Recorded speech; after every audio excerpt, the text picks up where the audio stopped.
Hello friends, आज मैं आपके साथ लॉ का एक और टॉपिक लेके आया हूँ और टॉपिक का नाम है रिमोटनेस ऑफ डैमेज।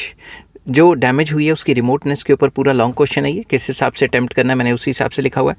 तो चलिए विदाउट वेस्टिंग एनी टाइम शुरू करते हैं। शुरू करने से पहले बता दूं कि इस टॉपिक के बाकी सारे रिलेटेड टॉपिक्स के लिंक्स आपको इस वीडियो की डिस्क्रिप्शन में मिल जाएंगे। चलिए शुरू करते हैं। सबसे पहले इंट्रोडक्शन लिखना बहुत ज़रूरी है पेपर में। In negligence claims proving that the defendant owed a duty of care, breached that duty and caused the damage is not enough to recover compensation. Negligence के क्लेम्स में ये प्रूव करना कि डिफेंडेंट के ड्यूटी थी care करने की और उसने ड्यूटी नहीं निभाई और ड्यूटी की वजह से नुकसान हो गया, सिर्फ यही चीज़ प्रूव नहीं करनी होती, और भी कई चीज़ें होती हैं। The plaintiff must also prove that the damage suffered was not too remote. जो उसे डैमेज हुई है वो बहुत ज़्यादा रिमोट नहीं होनी चाहिए, बहुत ज़्यादा थ्रू के थ्रू नहीं होनी चाहिए। In other words it must be reasonably foreseeable, मतलब रीजनेबली हम फोर्स ही कर सकें उसको, ठीक है। And the consequence of the defendants negligence आसानी से देखी जा सके। ये ना हो कि काम इतना थ्रू के थ्रू दूर पार का रिश्ता बने ताकि जो है हमारा जो नुकसान हुआ है वो फोर्सिएबल होना चाहिए, फोर्स ही कर सकें। अगर फोर्स ही नहीं कर सकते, थ्रू के थ्रू होगा तो वो नहीं माना जाएगा, फिर उसमें कंपनसेशन नहीं मिलेगी। मैंने इसके लिए अच्छी सी एग्जांपल्स दी हुई हैं। The concept of remoteness of damage ensures that liability is limited to injuries and losses that are closely connected to the defendant's wrongful act rather than extending indefinitely.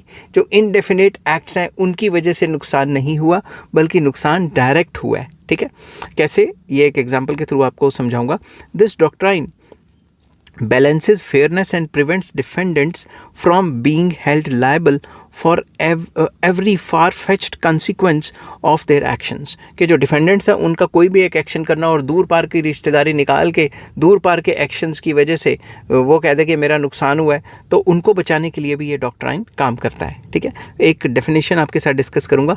Remoteness of damage can be defined as a principle in टॉट that limits a defendant's liability to only those damages that are reasonably foreseeable होने चाहिए, ठीक है। ना कि इतने दूर पार के एक्शंस हो जाएं जिनकी वजह से ज़बरदस्ती डिफेंडेंट को फंसाया जाए, और directly connected to their wrongful act और नेग्लिजेंस। तो ऐसा एक्ट होना चाहिए जो उनकी नेग्लिजेंस या रॉन्गफुल एक्ट से डायरेक्टली रिलेटेड हो, ना कि इनडायरेक्टली दूर पार का, ठीक है। कैसे? In simple words, if the damage is too remote, that is too far-fetched or unusual, the defendant will not be liable for it even if there is negligence. Negligence हो भी गई मगर इतनी दूर पार का रिश्ता निकल रहा है, इतनी दूर पार की एक्टिविटीज़ से उसको ढूंढा जा रहा है कि डिफेंडेंट को हम पनिश करें या फिर उसके ऊपर कोई सूट डालें या कंपनसेशन इससे लें, वो चीज़ नहीं मानी जाएगी। तो इस रूल की इम्पोर्टेंस क्या है? Importance of the rule: it prevents unfair and limitless liability. जो अनफेयर और लिमिटलेस लाइबिलिटी है उसको प्रिवेंट करवाता है, डिफेंडेंट के फेवर में जाता है। Establishes a logical connection between negligent act and resulting damage. एक लॉजिकल रिलेशनशिप या कनेक्शन बनाता है कि इसने नेग्लिजेंसी की थी, उसकी वजह से ये जो डैमेज हुआ ये जो है डायरेक्ट इसके साथ है, इनडायरेक्ट नहीं है, ठीक है। Promotes fairness by making people liable only for foreseeable harm. जो फोर्स ही कर सकते हैं हार्म, उन्हीं हार्म्स को देख के उन्हीं एक्टिविटीज़ को कवर किया जाएगा कि भाई इसकी नेग्लिजेंस से ये फोर्स ही कर सकते हैं, हम ये अनुमान लगा सकते हैं कि ऐसा हुआ, और इसकी वजह से ही जो है फेयरनेस को प्रमोट किया जाएगा। Provides clarity in determining compensation in negligence cases. Negligence cases में कितना कंपनसेशन होगा उसको भी डिटर्मिन करना, उसको भी पता लगाना उसमें हेल्प करती है। अब tests of remoteness of damage, तो इसमें कुछ टेस्ट्स हैं जो मैंने आपके साथ डिस्कस किए। 2 major tests developed by courts determine whether damage is too remote. सबसे पहला आ जाता है the direct consequences test, that is Re Polemis test. इसको री-पोलमिस टेस्ट भी कहा जाता है। If the damage is the direct consequences of negligent act, the defendant is liable even if the exact damage was not foreseeable. अगर कोई भी damage होती है जो कि डायरेक्ट कंसिक्वेंस है किसका, नेग्लिजेंट एक्ट का, जो भी डिफेंडेंट ने किया है। तो इवन इफ आप उसे फोर्सी नहीं भी कर सकते, फिर भी जो डिफेंडेंट होगा वो लायबल होगा। This test focuses on chain of causation not foreseeability. ये जो टेस्ट है ये फोकस करता है कि चेन ऑफ कॉजेज क्या हुए इस नेग्लिजेंट एक्ट के, जिसकी वजह से हम चाहे फोर्सी हो या ना हो, चेन ऑफ कॉजेज पे फोकस करता है। एग्जाम्पल देता हूँ, a worker carelessly drops a match stick in a factory. एक वर्कर ने माचिस की तीली, कोई सिगरेट जलाई, कुछ भी जलाई, वो फेंक दी, ठीक है, तीली नीचे फेंक दी। The match falls into a container of flammable liquid. वो माचिस की तीली सिगरेट पी के या किसी भी काम को करके वो फ्लेमेबल लिक्विड के ऊपर गिर गई। द लिक्विड कैचेस फायर, उस लिक्विड पे क्या, फायर, आग लग गई। Which spreads and causes a huge explosion destroying the whole factory. उसकी वजह से पूरे के पूरे फैक्ट्री में आग लगी, धमाका हो गया और पूरी फैक्ट्री जल गई। Even though nobody expected an explosion, किसी ने एक्सपेक्ट नहीं किया था कि एक्सप्लोजन होगा। It was a direct result of workers careless act, that is dropping of match. ये तो केयरलेस एक्ट था वर्कर का कि उसने जो है माचिस की तीली जो है फ्लेमेबल लिक्विड के ऊपर फेंक दी। Under the direct consequences test, the worker is liable for all damage caused by explosion because it directly followed from their negligence, even if the exact damage was not foreseeable. तो गलती सारी की सारी worker की मानी जाएगी, चाहे इतना हमें अंदाज़ा नहीं था कि इतना ज़्यादा नुकसान हो जाएगा, फोर्स ही नहीं कर पा रहे थे, मगर एक्ट तो उसी ने किया ना, और डायरेक्टली उसी एक्ट के वजह से जो है आग लगी। तो इसमें जब भी जो डायरेक्ट एक्ट है उसकी वजह से जो भी नुकसान होगा, चाहे वो फोर्सिएबल ना भी हो, तब भी उसकी गलती मानी जाएगी। समझ की बात। नेक्स्ट आ जाता है फोर्सिएबिलिटी टेस्ट, फोर्सी करना, foreseeability test, that is Wagon Mound test. इसको अलग अलग प्रोनाउंसिएशन भी कई लोग कर देते हैं, कई लोग वैगन माउंट टेस्ट भी कह देते हैं इसको। Under this test damage is recoverable only if it is reasonably foreseeable. Damage तभी रिकवर होगा जब उसको रीजनेबली फोर्स ही कर पाएंगे, नहीं तो नहीं होगा। This modern test limits liability to predictable consequences of the negligence, कि नेग्लिजेंस के जो है फोर्सिएबिलिटी होनी चाहिए, प्रिडिक्टेबल कॉन्सिक्वेंसेज होने चाहिए। अब एग्जांपल लेते हैं।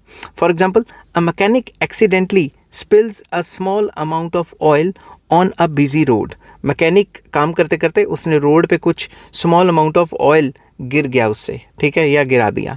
The oil makes the road slippery, oil की वजह से रोड स्लिपरी होगी।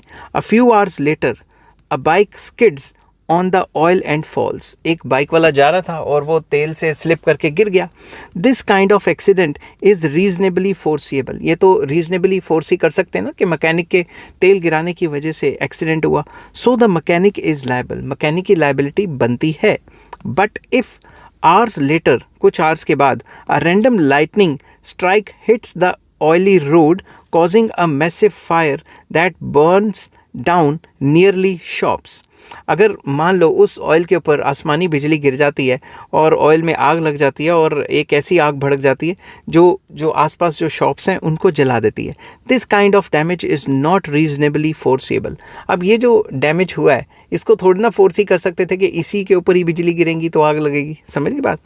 Under the foreseeability test the mechanic would not be liable for that unusual unexpected fire damage. इसके लिए जो है वो लायबल नहीं रहेगा, बल्कि जो पिछली एग्जांपल दी थी मैंने ऊपर ये वाली, इसमें वो लायबल रहेगा कि भाई उसके तेल की वजह से किसी की मोटरसाइकिल स्किड कर गई और उसका नुकसान हो गया, उसके लिए तो लायबिलिटी बनती है। मगर आसमानी बिजली गिर जाएगी ऐसा किसने सोचा था।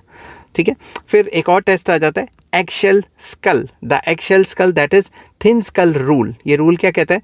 Although the foreseeability test limits the liability, defendants must take their victim as they find them.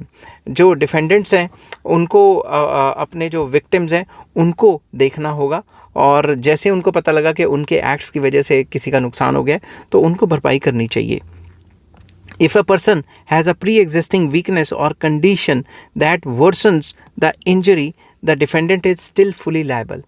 अगर कोई बंदा जो है पहले से ही जो वीकनेस या ऐसी कंडीशन में है जिसकी वजह से अगर वो और उसके ऊपर कोई नेग्लिजेंट एक्ट हो जाता है तो उससे उसका और नुकसान हो जाता है, तो डिफेंडेंट को ही लायबल माना जाएगा। फॉर एग्जाम्पल देता हूँ, if a person with a fragile skull suffers a severe brain injury from a minor accident, the defendant is fully liable even though the extent of harm was unforeseeable। अगर किसी को कोई बीमारी है या उसका स्कल जो है एग्जाम्पल के तौर पे फ्रेजाइल है, ठीक है, और किसी की नेग्लिजेंट एक्ट की वजह से उसको और ज़्यादा चोट पहुंचती है, तो भाई जो डिफेंडेंट है उसी का जो है उसी को भरपाई करनी पड़ेगी, ठीक है। इसका मतलब ये नहीं कि एक बंदा पहले का लंगड़ा था तो उसकी पूरी की पूरी टांग को ही क्रश कर दो, जो लंगड़ी टांग है, समझ के बात। तो इसको हंसी मजाक में मत लेना। अगर किसी को पहले का जो प्रॉब्लम्स हैं और आपकी एक्टिविटीज़ की वजह से उनकी प्रॉब्लम्स और ज़्यादा सीवियर हो गई हैं, तो आपको जो है आपकी लायबिलिटी बनती है। अब Indian position on remoteness of damage. Indian tort law influenced by English law generally applies the forcibility tests. Example, courts award damages for injuries that are natural, probable and foreseeable consequence of negligence. जो Indian courts है वो damages तभी देंगी जब injuries natural होंगी, probable होंगी और forcible होंगी, और नेग्लिजेंस की वजह से होगी ऐसा प्रूफ होना चाहिए। The thin skull rule is also followed in India, ensuring defendants can not escape the liability because of the plaintiff's vulnerability. कि प्लेंटिफ पहले ही गया गुजरा था, पहले ही उसको काफ़ी नुकसान था, और ये कोई ग्राउंड्स नहीं है डिफेंस के लिए कि भाई वो तो पहले ही मरने वाला था इसलिए हमने गाड़ी से उसको उड़ा दिया, ऐसे नहीं होना चाहिए, ठीक है। और मोटर एक्सीडेंट क्लेम्स ट्रिब्यूनल जो MACT के जो है एंड कंज्यूमर फॉरम्स जो हैं या कंज्यूमर कमीशंस जो हैं, वो उस पर ये प्रिंसिपल अच्छे से अप्लाई होता है। तो इंडिया के अंदर जो रिमोटनेस ऑफ डैमेज है उसका इंग्लिश लॉ के हिसाब से इस्तेमाल किया जाता है। अब इसमें कुछ केस स्टडीज़ हैं, एक दो, ताकि आप पेपर में लिख सको। Jayaprakash versus National Insurance Company Limited 2002 का केस है। Court awarded compensation for mental agony and nervous shocks resulting from an accident applying foreseeability principle. तो कोर्ट ने ये डिसाइड किया कि mental agony and nervous shock आया और जो एक्सीडेंट हुआ उसकी वजह से, और फोर्सिबिलिटी प्रिंसिपल भी इसके ऊपर लगाया और जो है कंपनसेशन दी गई। Municipal corporation of India versus Subhavanti 1966, इस केस को मैं पहले भी कई बार डिस्कस कर चुका हूँ। Facts, a clock tower maintained by the corporation collapsed killing pedestrians. Clock tower गिर गया, जो लोग पैदल चल रहे थे उनको जो है काफ़ी नुकसान हुआ और कई लोग मर भी गए। तो हेल्ड, क्या कोर्ट ने हेल्ड किया, the damage was forcible because of negligence of maintenance, कि मेंटेनेंस नहीं की म्यूनिसिपल कॉर्पोरेशन ने, the corporation was held liable, उसको लायबिलिटी दी और कंपनसेशन के लिए कहा। अब आ जाता है सिग्निफिकेंस ऑफ द डॉक्ट्राइन। ये जो डॉक्ट्राइन है इसकी सिग्निफिकेंस क्या है, it protects defendants from unlimited liability, कि डिफेंडेंट के ऊपर अनलिमिटेड लायबिलिटी डाल दी जाए, उसको भी तो बचाना है ना। Encourages fairness bye focusing on what a reasonable person could foresee. इसमें फोकस किया जाता है कि रीजनेबल पर्सन, एक नॉर्मल पर्सन किस हिसाब से उस इवेंट को फोरसी कर पाता है कि नहीं कर पाता। It simplifies legal analysis of damages in negligence. Negligence के केसेस में किस तरीके से डैमेजेस होंगे उसको थोड़ा सा सिंप्लीफाई करके एक्सप्लेन करता है। Widely applied in motor accidents, product liability and public authority negligence cases. तो इन केसेस में काफ़ी ज़्यादा इसकी रिमोटनेस की हेल्प ली जाती है। आप कंक्लूड करते हैं, the doctrine of remoteness of damage is vital in tort law as it ensures that negligence claims are fair and reasonable। तो negligence के जो claims है वो fair और reasonable हों, उसको देखने के लिए हम remoteness का भी principle इस्तेमाल करते हैं। It prevents defendants from being held liable for highly unusual or improbable consequences while still protecting plaintiffs from unfair treatment। तो ये जो डॉक्ट्राइन है इसमें हम देखते हैं कि भाई फालतू में जो डिफेंडेंट है उसकी लायबिलिटी ना क्रिएट की जाए, और साइमल्टेनियसली ये देखते हैं कि प्लेंटिफ का जो नुकसान हुआ है वो किस वजह से हुआ है, ताकि प्लेंटिफ का भी नुकसान ना होने दिया जाए। By balancing liability and foreseeability, this principle maintains justice and predictability in negligence cases. तो नेग्लिजेंस केसेस में ये बैलेंस बना के रखता है between the liability and foreseeability, ताकि डिफेंडेंट को भी जो है सेफगार्ड्स मिल जाएं और जो प्लेंटिफ है उसका भी ज़्यादा नुकसान ना हो। आई होप ये वीडियो आपको पसंद आई होगी। अगर पसंद आती है तो please like, share and subscribe. Take care, bye bye.